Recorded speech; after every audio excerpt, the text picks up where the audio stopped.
Class 9, Beehive, Chapter 3, The Little Girl.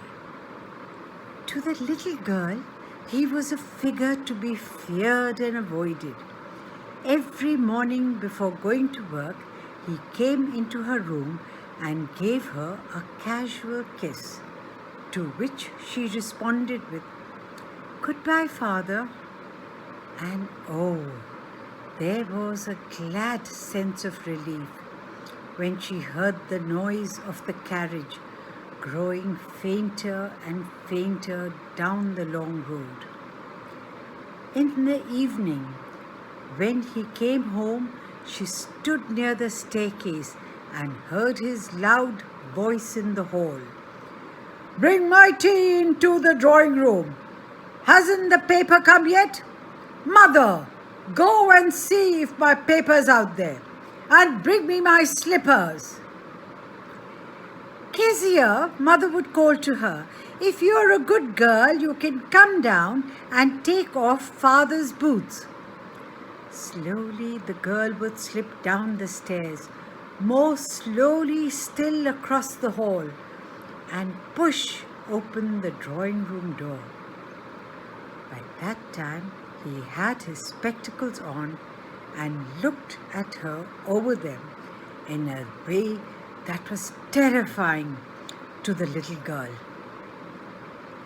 "Well, Kezia, hurry up and pull off these boots and take them outside.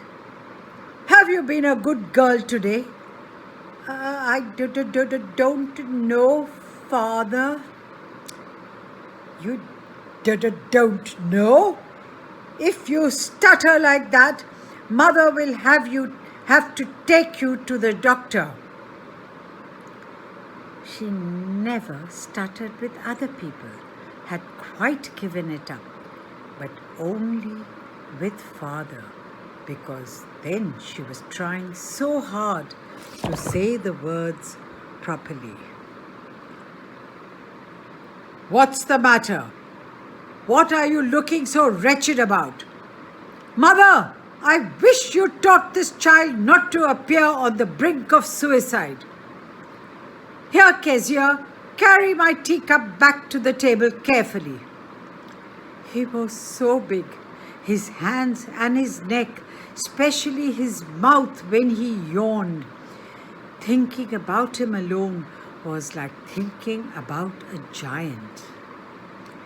On Sunday afternoons, Grandmother sent her down to the drawing room to have a nice talk with Father and Mother.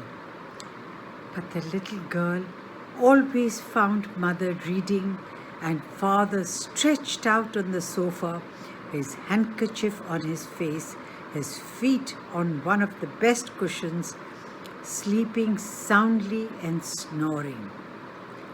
She sat on a stool, gravely watched him until he woke and stretched and asked the time, then looked at her.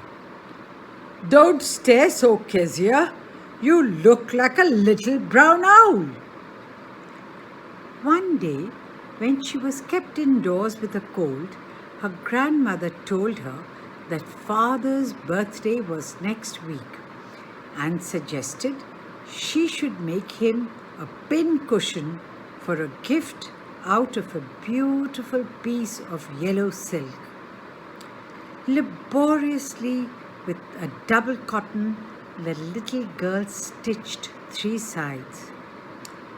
But what to fill it with? That was the question. The grandmother was out in the garden, and she wandered into Mother's bedroom to look for scraps. On the bed table, she discovered a great many sheets of fine paper, gathered them up, tore them into tiny pieces, and stuffed her case, then sewed up the 4th side. That night, there was a hue and cry in the house. Father's great speech for the Port Authority had been lost. Rooms were searched. Servants questioned.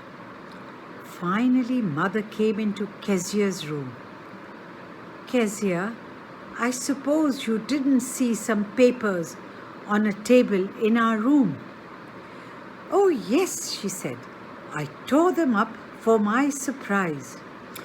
What? Screamed Mother. Come straight down to the dining room this instant. And she was dragged down to where Father was pacing to and fro, hands behind his back. Well, he said sharply. Mother explained. He stopped and stared at the child. Did you do that? No, she whispered. Mother, go up to her room and fetch down the damned thing. See that the child's put to bed this instant. Crying too much to explain, she lay in the shadowed room, watching the evening light make a sad little pattern on the floor. Then Father came into the room with a ruler in his hands. I am going to beat you for this, he said. Oh, no, she screamed, hiding under the bedclothes. He pulled them aside. Sit up, he ordered, and hold out your hands. You must be taught once and for all not to touch what does not belong to you. But it was for your birthday. Down came the ruler on her little pink palms. Hours later, when Grandmother had wrapped her in a shawl and rocked her in the rocking chair, the child clung to her soft body. What did God make fathers for? She sobbed. Here's a clean hanky, darling. Blow your nose. Go to sleep, pet. You'll forget all about it in the morning. I tried to explain to Father, but he was too upset to listen tonight. But the child never forgot. Next time she saw him, she quickly put both hands behind her back and a red color flew into her cheeks. The McDonalds lived next door. They had 5 children. Looking through a gap in the fence, the little girls saw them playing tag in the evening. The father with the baby Mao on his shoulders, 2 little girls hanging on to his coat pockets, ran around and round the flower beds, shaking with laughter. Once she saw the boys turn the hose on him, and he tried to catch them, laughing all the time. Then it was she decided there were different sorts of fathers.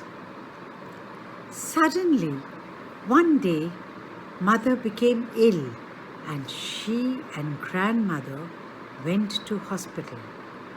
The little girl was left alone in the house with Alice the cook. That was all right in the daytime, but while Alice was putting her to bed, she grew suddenly afraid. What'll I do if I have a nightmare? She asked. I often have nightmares, and then Granny takes me into her bed. I can't stay in the dark. It all gets whispery. You just go to sleep, child, said Alice, pulling off her socks, and don't you scream and wake your poor pa. But the same old nightmare came. The butcher with a knife and a rope, who came nearer and nearer, smiling that dreadful smile, while she could not move, could only stand still, crying out, "Grandma! Grandma!" She woke shivering to see father beside her bed, a candle in his hand. "What's the matter?" "Oh, a butcher, a knife. I want Granny." He blew out the candle, bent down, and caught up the child in his arms, carrying her along the passage to the big bedroom. A newspaper was on the bed. A half-smoked cigar was near his reading lamp. He put away the paper, threw the cigar into the fireplace, then carefully tucked up the child. He lay down beside her, half asleep still with a butcher's smile all about her, it seemed. She crept close to him, snuggled her head under his arm, held tightly to his shirt. Then the dark did not matter. She lay still. "Here, rub your feet against my legs and get them warm," said father. Tired out, he slept before the little girl. A funny feeling came over her. Poor father, not so big after all, and with no one to look after him. He was harder than grandmother, but it was a nice hardness. And every day he had to work and was too tired to be a Mr. McDonald. She had torn up all his beautiful writing. She stirred suddenly and sighed. "What's the matter?" asked her father. "Another dream?" "Oh," said the little girl, "my head's on your heart. I can hear it going. What a big heart you've got, father dear."